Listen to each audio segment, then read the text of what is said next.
Do you ever wonder if eating back your calories will help you lose weight? Well, I'm here to answer that question by clearing up any common misconceptions about refueling after your workout. So let's get started. Now, the first thing that I want to address is while refueling after your workout is important for the body, you don't necessarily have to eat back all of your calories that you just burned. This can actually be counterproductive to our weight loss goals and our fat loss results. This common misconception and myth usually comes from certain trainers or influencers that say you have to eat back all of your calories if you're trying to lose weight. And I will admit, this is something that I actually believed in my earlier parts of my fitness journey, even if I wasn't trying to lose weight. The true answer is that you should have enough structure in your diet so that you're creating balanced meals and you're not trying to rely on foods that could be throwing you off track. These are typically any junk foods or temptational foods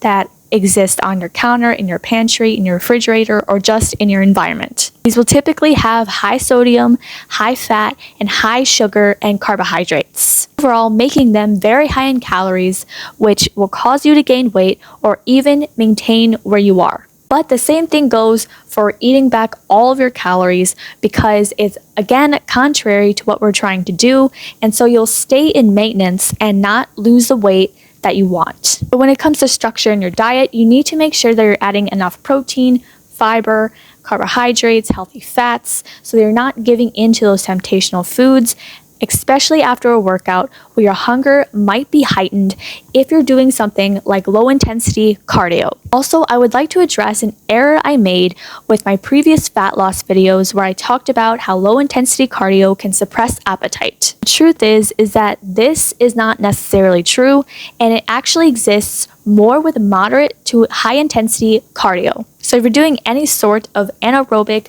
high-intensity cardio exercises or workouts, this is going to be more effective for suppressing appetite than things like low-intensity cardio, where it typically makes you more hungrier after a workout. High-intensity, high-impact cardio workouts have been shown to suppress appetite along with moderate intensity cardio because they simply just have the effect of reducing ghrelin, which is our hunger hormone, and increasing leptin for a given time of like 1 to 2 hours. And while this effect is not long-term, it's still a really great thing to help you burn fat overall, because when you're on a fat loss journey, if you improve your fitness level and you decrease body fat, it's going to be easier for you to see more results and help you to improve your stamina and your longevity. When you do these workouts, you'll be able to eat about half the percentage of calories that you have burned during the workout.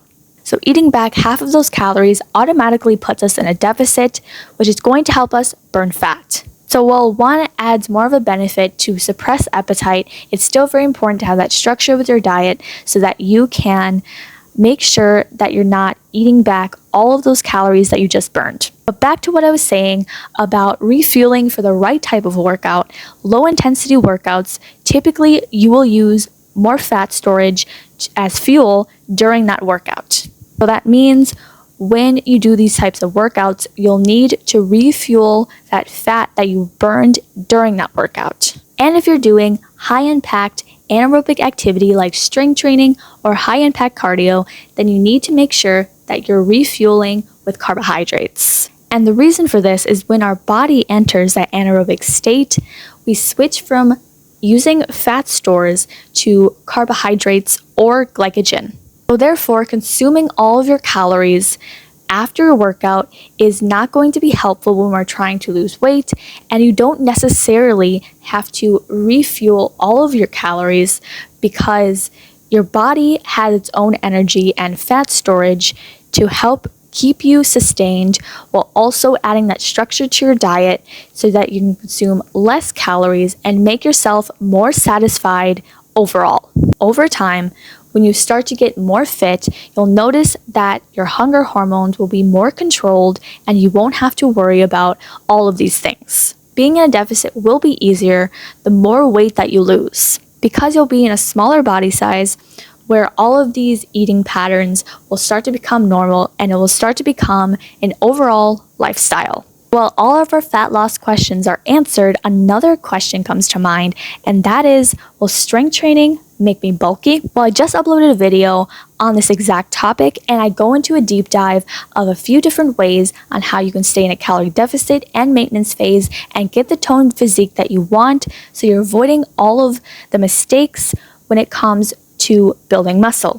So make sure to check out this video if you want to get into the realm of strength training, see those results, and get the sculpted physique that you want.